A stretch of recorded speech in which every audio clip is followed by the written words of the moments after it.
Pre-Columbian period.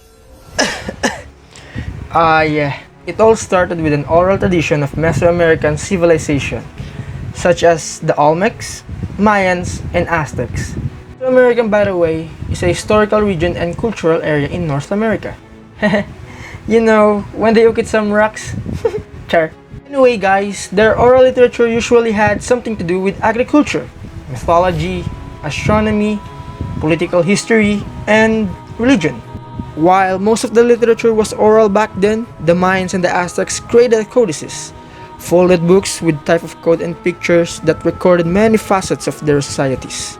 Then, after the Spanish sailed over in the 16th century, the colonial period began. OMG! The colonial period was important, guys, cause you know, it was the very beginning of the written tradition in Latin American literature. From the written first-person accounts of European explorers to the readings made by the priests, Latin American literature began to take in shape. Natives including Guaman Poma, who wrote documents that recorded the way life changed after the Spanish infiltrated their lands. As the colonial period wrapped up in the 18th century, Latin America had produced its first novel, countless essays and poetry. El Periquillo Sarmiento by Jose Joaquin Fernandez de Lizardi is considered the first Latin American novel. Yes, was published in 1816. Many of the novelists during this period wrote books that championed national independence from Spanish and Portuguese authorities. And that's the very beginning of the Latin American literature.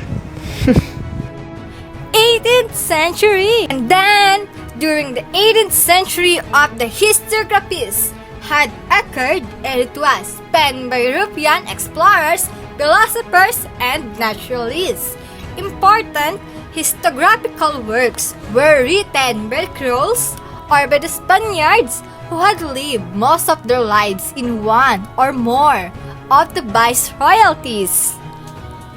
Jose Camilla, a Jesuit missionary along the banks of the Orinoco River, wrote the first modern account of the flora, fauna, and humans in that region, demonstrating a humanist command of classical and Renaissance rhetoric and philosophers, understanding of modern physics and geography, and it's the one and only El Orinoco Ilustrado! Hey! And it was circulated throughout the Americas and Europe in the several languages.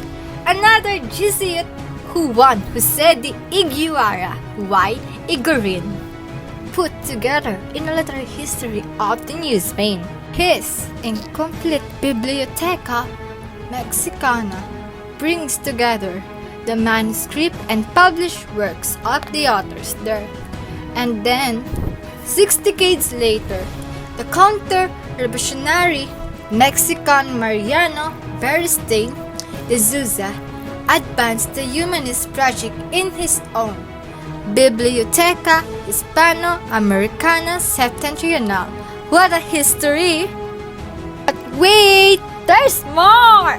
Authors began much earlier to explore the new ways of thinking about nature and to develop new ways of imitating it in fiction and new ways of viewing theirs. The exaggeration of Baroque tendencies marks much of the literature from the first half of the century. In some authors' work, as well as Gongorism mixes with the rationalism prescribed by French neoclassicists to produce an incipient Rococo period of intense preciosity societies. This is especially true of the works of those authors who wrote occasional theater and poetry, and that is dramas, poems, and celebrate the arrivals or birthdays of archbishops and viceroys, military victories, and so on. This is where dramas and poems had evolved. 19th century. Romanticism. The first Latin Americans to write under the sway of Romanticism were poets such as the Cuban Jose Maria de Heredia, who had begun by mastering neoclassical poetic forms. Heredia still wrote odes in the neoclassical manner, but the emotional charge of his poetry the presentation of a self astonished by the beauty and power of nature, and his espousal of cause for the national independence were romantic to the core. Yes, Romanticism in Latin America was coeval with the movement that brought about independence from Spain to all Latin American countries, save, ironically, Heredias Cuba and the rest of the Caribbean. Heavens! There's more! Modernismo! A new literary movement had swept through the Latin America. Yes, that's right. A new literary movement. Modernismo. The first since the Barroco de Indias to have a distinctly new world inflection. Its leader was Nicaraguan Ruben Dario, the first great poet in Spanish language since Sor Juana Inés de la Cruz. Dario's slim volume of poetic prose and poetry, Azul, is a watershed for both Latin American and Spanish literature. In that spirit, Dario chose modernism as the name for his movement. This meant writing poetry of uncompromising aesthetic beauty and discarding the sentimentality and the rhetoric of Romanticism. The 20th century. The Vanguardia. Eventually, the innovations of modernismo became routine, and poets began to look elsewhere for ways to be original. The next important artistic movement in Latin America was the avant-garde, or the Vanguardia, woohoo, as it is known in Spanish. This movement reflected several European movements, especially Surrealism. It can be safely said that the repercussions of Surrealism in Latin America lasted throughout the 20th century. The Latin American variants were distinctive and rich, and produced several masterworks not only in literature but also in the plastic arts, painting in particular. Now, next is the modern novel. The first novels to be considered modern, that is contemporary, in Latin American fiction were those written during and about the Mexican Revolution way back 1910 and 1920. While adhering to conventional forms, these novels presented an unsentimental, harsh, and action-packed world of wanton cruelty, with crisp plots in which the characters seemed to be propelled by superior forces, as in classical tragedy. The best and best known by far was Los de Abajo, or The Underdogs in 1915, by Mariano Azuela. And now to the next. The boom novels. The first of the boom novels is to acquire international recognition. It follows the antics and adventures of an Argentine bohemian exiled in Paris and his return to Buenos Aires. La Muerte de Artemio Cruz, or The Death of Artemio Cruz in 1962, by Fuentes. Revisits the theme of the Mexican Revolution, exploring its aftermath of corruption and power struggles among the revolutionaries.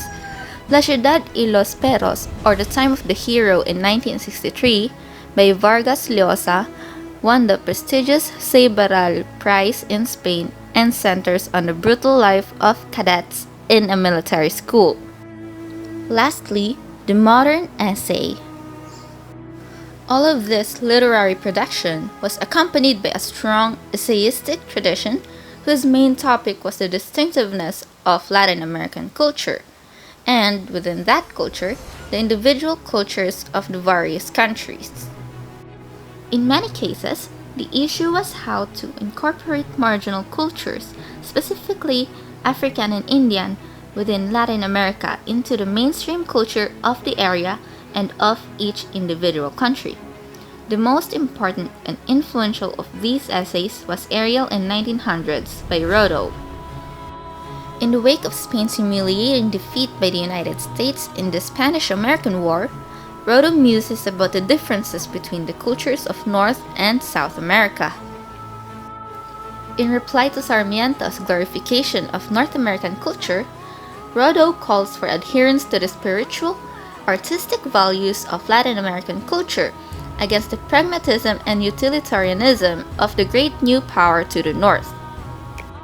His essay had such a positive reception that aerial clubs were founded in various Latin American countries. Gracious, such a developed history. 21st century.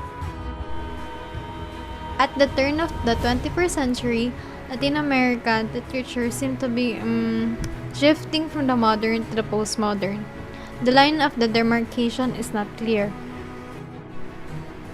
Postmodern literature avails itself of most of the techniques introduced by modern literature, particularly self-consciousness of its own status as literature. The difference, perhaps, is that postmodern literature does not aspire to be profound or pretend that it can make momentous pronouncements about the self, society, the nation, or humankind. The playful element of modern literature has prevailed, a move toward lightness. In Latin America, this has meant moving away from the thematics of cultural identity that dominated modern literature and going back to the Romantics. Fiction was dispersed, disseminated among characters of shifting sexuality who did not make up conventional family groups. In the plots of these novels, serendipity seems to rule. The herald of postmodern change had been Severo Sardoy, no writer of his stature or that of his predecessors, Borges, Cortázar, Garcia Marquez, etc., emerged to solidify this tendency. Don't worry, guys. It is still ongoing and stronger than relationships. Oh, just kidding. So, anyways, that is the history of Latin American literature.